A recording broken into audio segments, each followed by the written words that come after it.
Olha, já que estamos falando sobre crimes bárbaros, a Secretaria de Segurança Pública divulgou o número de ocorrências de crimes cometidos contra crianças e adolescentes no período de janeiro a dezembro do ano passado. São mais de 3.000 ocorrências registradas na Delegacia de Grupos Vulneráveis e o que chama a atenção, os crimes mais cometidos contra crianças e adolescentes são estupro de vulneráveis e maus tratos. Para falar sobre essa triste realidade, estou recebendo aqui no estúdio do Balanço Geral Manhã a advogada e representante da Comissão da Infância e Juventude da OAB, Verônica Passos Rocha, que está aqui com a gente ao vivo. Bom dia. Infelizmente, a gente tem aí a publicação desses dados, mais de 3.000 casos de violência, agressões, estupros, maus tratos contra crianças e adolescentes. Isso sem contar com os casos subnotificados. Uma situação, uma realidade preocupante, né? Bom dia. Bom dia, Tamires. Bom dia a todos. Sim, sem sombra de dúvida, o Brasil é um dos países que mais maltrata nossas crianças e adolescentes.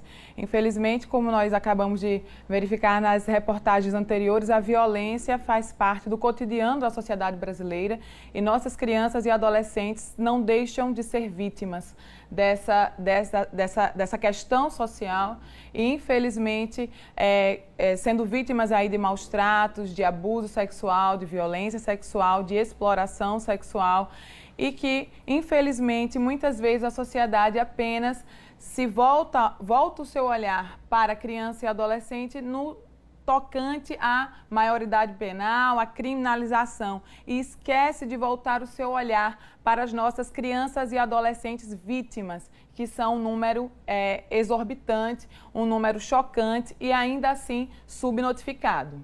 E exatamente os crimes de 0 a 11 anos, crianças de 0 a 11 anos de idade, chama a atenção aí a questão do estupro de vulneráveis, que é o crime mais cometido, foi o crime com maior número de registros no ano passado. Isso é preocupante, isso acende um sinal de alerta e, sobretudo, de responsabilidade nossa, enquanto sociedade, em não acobertar esses agressores, em não esconder esses agressores. Tivemos o caso do estuprador, que mostramos aí que tentou estuprar uma garota no Marcos Freire, inclusive não foi localizado ainda. E a gente chama a atenção da sociedade, é papel nosso ajudar a polícia a encontrar esses agressores, né? Exatamente. A sociedade tem um papel determinante na denúncia de todas as situações de violência contra crianças e adolescentes.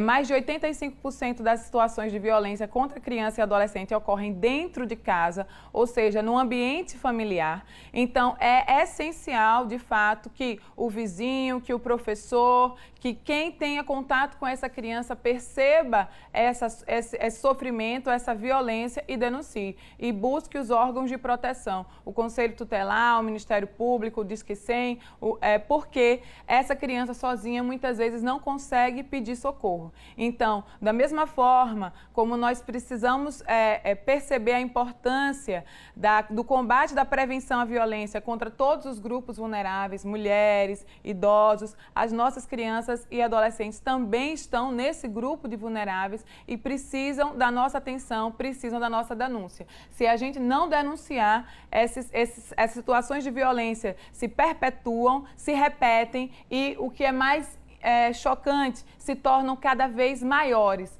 Então, 70% dos casos de violência contra criança e adolescente em que não há denúncia, essa situação de violência se agrava. Então, é maus tratos, daqui a pouco são maus tratos, daqui a pouco as agressões se tornam mais fortes e às vezes acabam até com a morte dessas crianças e adolescentes. Então é preciso denunciar, essa denúncia pode ser anônima, o Disque 181, a gente tem vários contatos aí de denúncias. Os dados apontam inclusive que em relação a estupro de vulneráveis foram 210 ocorrências, um número alarmante. E entre adolescentes de 12 a 17 anos, esse crime ocorreu 148 vezes. Então, mais do que registros, essas denúncias elas precisam ser a chave para que esses agressores, esses criminosos sejam presos. As investigações precisam acontecer, os inquéritos precisam acontecer e a população, mesmo que de forma anônima, precisa ajudar, precisa denunciar. Precisa sim. A situação da violência é uma situação muito complexa no Brasil, principalmente, que é um país ainda em desenvolvimento. Então, ela está diretamente relacionada com situações de pobreza, de vulnerabilidade, dependência econômica.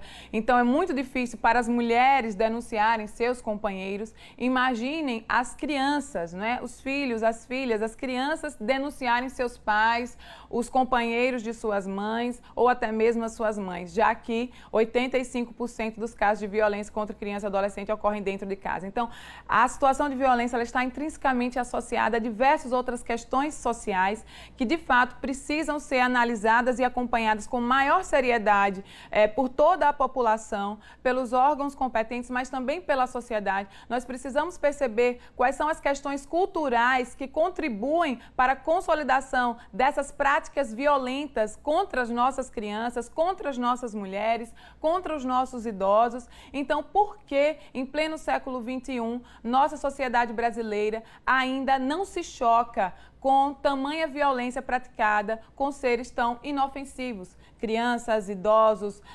deficientes, mulheres, né? Então, essa naturalização da violência contra todos esses grupos sociais precisa ser discutida mais profundamente em casa. Então, nós precisamos criar uma relação de confiança com as nossas crianças, com os nossos adolescentes, para caso eles sejam vítimas de alguma violência, eles terem confiança de procurar, né, o pai, a mãe, um avô, a tia, alguém que possa socorrê-los.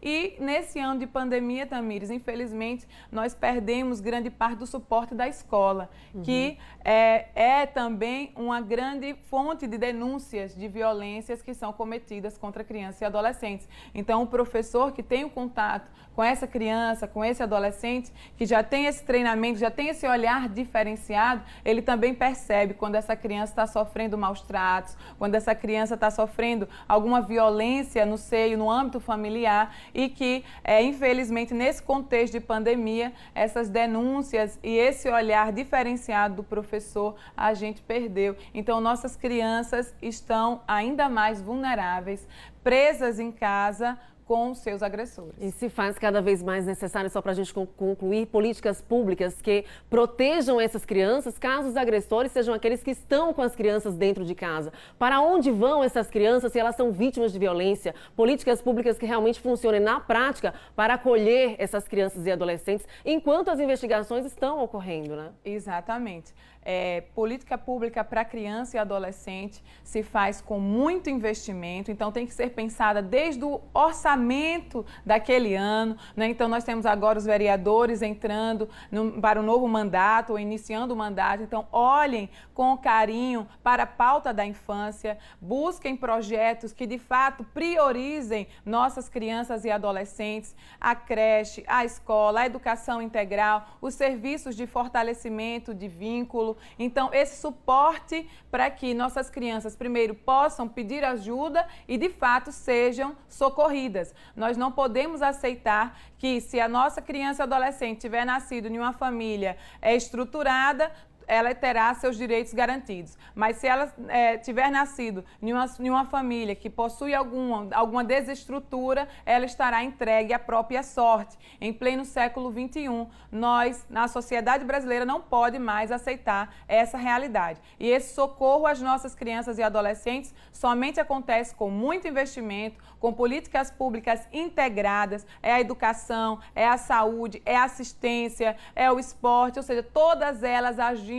conjuntamente em uma única pauta, que é a pauta da priorização dos direitos de nossas crianças e adolescentes. Porque é isso, se a violência acontece em casa, quem vai socorrer essa criança? Se tem um avó, um tio que tenha condições, ótimo, mas e se não tiver? Nós precisamos das instituições de acolhimento, nós precisamos dos serviços de fortalecimento de vínculo, nós precisamos de políticas públicas de resgate e empoderamento feminino, porque se a mulher, se a mãe consegue ser inserida no mercado de trabalho, consegue renda para sua família, então ela consegue se dissociar do agressor, inclusive até para denunciar, né, a violência e poder, de fato, ser protegida em relação a esse agressor. Então, essas políticas precisam estar integradas e, de fato, ser prioridade. E isso nós vamos sempre cobrar aqui no Balanço Geral. Nós, enquanto sociedade, enquanto imprensa, nós vamos cobrar isso daqueles que estão lá, esses vereadores novos que tomaram posse agora e dos governantes. Precisam ter projetos relacionados à proteção da criança e do adolescente. Muito obrigada por sua participação. Bom dia. Eu que agradeço. Bom dia a todos.